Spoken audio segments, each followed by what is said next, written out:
Au lever du jour, au cœur des Pyrénées-Orientales, le village de Castelnou s'éveilla paisiblement sous le soleil du sud de la France. Les habitants matinaux se promenaient, bercés par le chant des oiseaux et le gargouillis de l'eau du ruisseau qui serpentait à travers les rues du village. Les ruelles pavées s'animèrent peu à peu, tandis que les villageois vaquaient à leurs activités quotidiennes. Certains se pressèrent à la boulangerie, attirés par l'irrésistible parfum du pain fraîchement sorti du four, tandis que d'autres échangeaient des salutations chaleureuses devant le bistrot du coin, s'attardant autour d'une tasse de café. Dans la rue principale, les enfants se hâtèrent pour ne pas rater le bus scolaire en direction de la ville voisine, sous le regard bienveillant des aînés qui, autour du vieux puits, échangeaient potins et nouvelles du jour.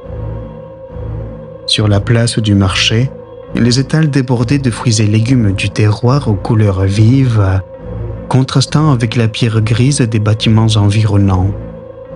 Dominant le village, le château médiéval de Castelnou, château neuf en catalan, vieux de 11 siècles, se dressait majestueusement tel un gardien du temps. Ses tours et remparts rappelaient les jours glorieux où les seigneurs régnaient en maîtres sur leur terre. Les vieilles pierres murmuraient des récits effacés, évoquant batailles passées et amours oubliés.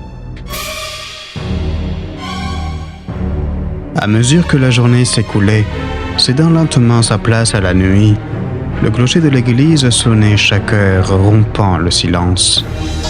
Le village plongea alors dans l'obscurité glaciale de février.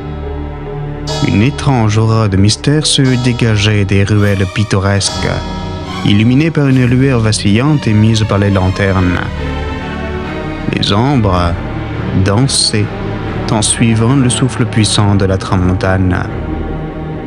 Dans cette ambiance feutrée, quelques silhouettes audacieuses s'aventurèrent malgré tout, troublant le silence des façades que le temps avait marquées.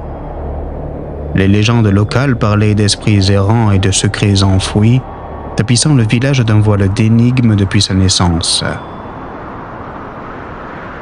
Au coin d'une rue sombre, un atelier demeurait éclairé. Paul Tonant, jeune artiste passionné, se laissa envelopper par le silence nocturne. Seule l'heure tardive et la fatigue le contraignirent à fermer les portes. Après avoir rangé son atelier, il s'élança dans une promenade nocturne à la recherche d'inspiration ou simplement pour se détendre sous le ciel étoilé du sud de la France. Castelnou, célèbre pour son imposant château millénaire et pour le talent de Paul, attirait tous ceux qui se laissaient envoûter par ses magnifiques toiles, empreintes d'une pointe de mystère. Alors qu'il marchait, paisiblement, à travers les ruelles sombres, l'artiste fut frappé par une vision étrange. À quelques pas de lui, il aperçut 4 silhouettes vêtues de longues capuches sombres, telles des ombres mouvantes dans l'obscurité. Chacune d'elles tenait une torche dont la flamme luttait contre les rafales de vent glacial, projetant des éclairs de lumière fugaces. Le silence pesant de la nuit fut brisé par une voix. « Êtes-vous Paul Tonant ?» demanda-t-elle, avec une aura à la fois solennelle et énigmatique. L'artiste, submergé par une vague de peur et d'incertitude, sentit son cœur battre si fort qu'il crut qu'il allait s'échapper de sa poitrine. Il répondit d'une voix tremblante. « Oui, mais qui êtes-vous?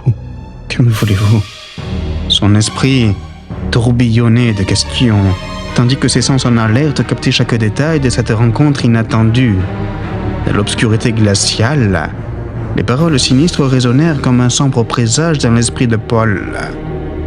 La voix, grave et dénuée d'émotion, semblait jaillir des profondeurs mêmes de la nuit.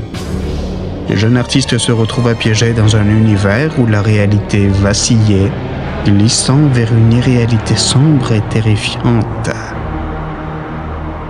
Nous, Les 5 chevaliers de l'ordre sommes venus vous déclarer coupable et nous vous condamnons à mort, répéta la voix, tel un jugement implacable. Paul se sentit submergé, son esprit ravagé par la terreur et l'incompréhension. Mais une question perça son trouble. 5 ? Mais je ne vois que 4 individus.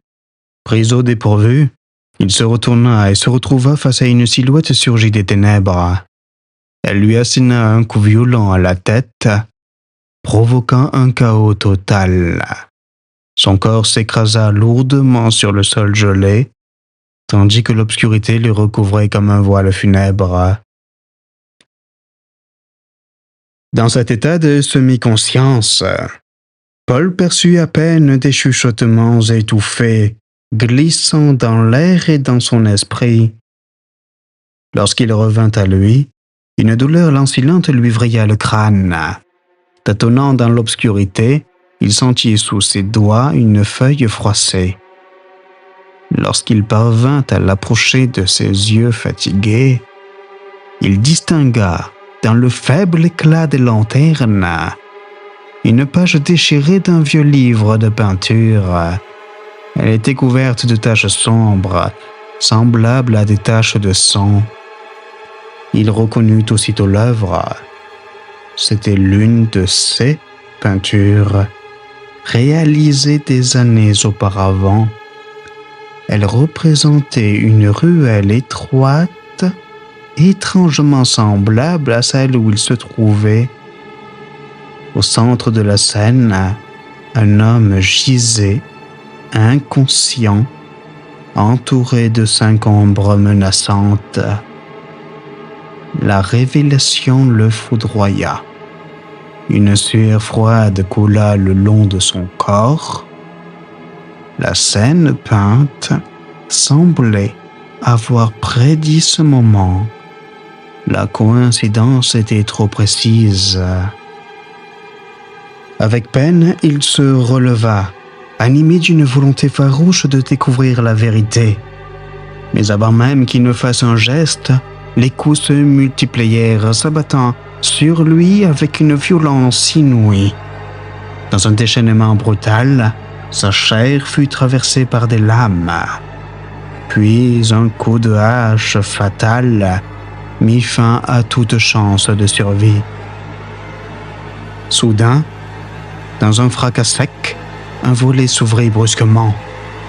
Un cri fendit la nuit, celui d'une vieille femme, Denise Espangol, témoin involontaire de la scène.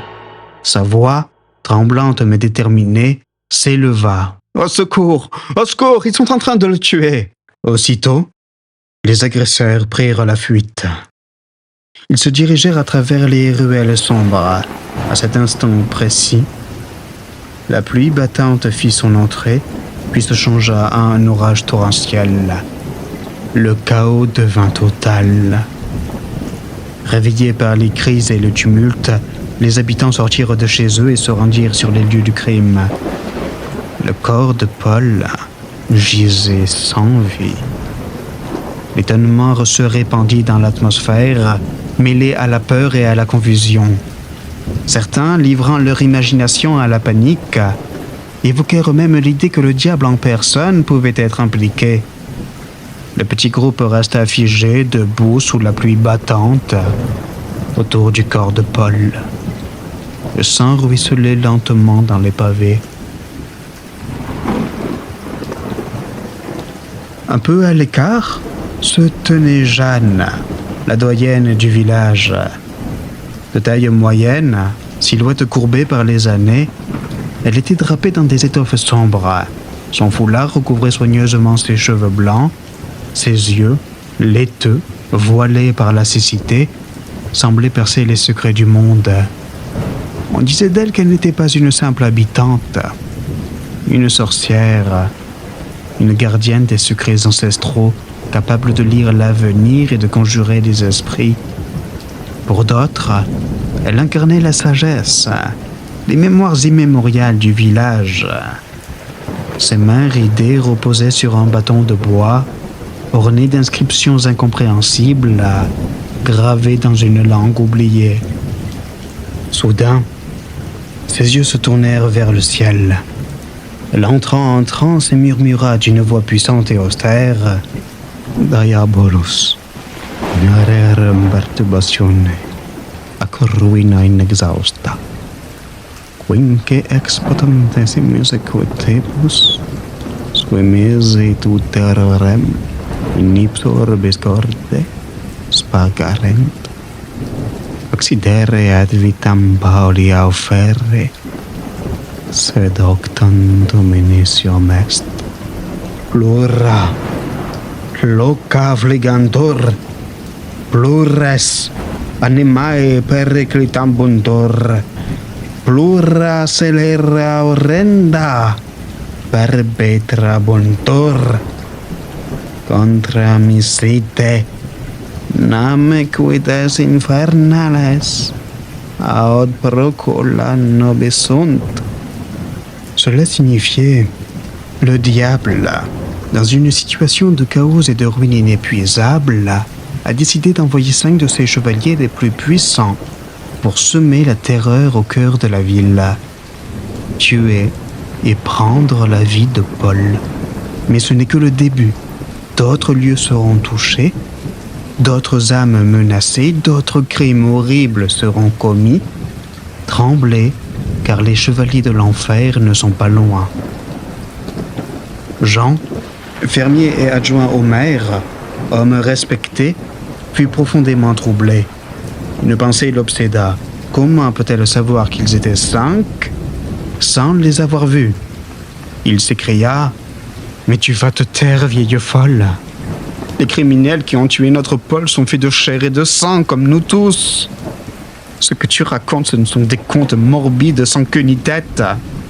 Le diable n'a rien à voir avec cette tragédie, parce qu'il n'existe pas. Il prend forme dans la peur et dans l'imagination, rien de plus. Alors, Jeanne s'approcha lentement, lui prit la main et répondit, grave, presque incantatoire: Ouvre les yeux, Jean. Regarde autour de toi. Ne sens-tu pas dans cet air lourd l'odeur du soufre? Tu n'es qu'un mécréant bien plus aveugle que moi, car moi les signes, je n'ai pas besoin de les voir pour les apercevoir. Et vous, oui, vous tous, croyez ce que vous voulez, mais à partir de cette nuit, le mal remplace le bien. S'appuyant sur le bras d'un fidèle, elle tourna les talons. Derrière elle, une poignée d'habitants resta figée, tiraillée entre raison et frisson, entre logique et pressentiment. Le silence pesait autant que les questions. Certains habitants cherchèrent des explications rationnelles au meurtre de Paul. D'autres, comme Jeanne, s'abandonnèrent à l'idée de forces obscures. Et la page de peinture froissée, toujours serrée dans la paume du défunt, devint une pièce cruciale du puzzle, voire un présage sombre planant sur l'énigme qui enveloppait Castelnau.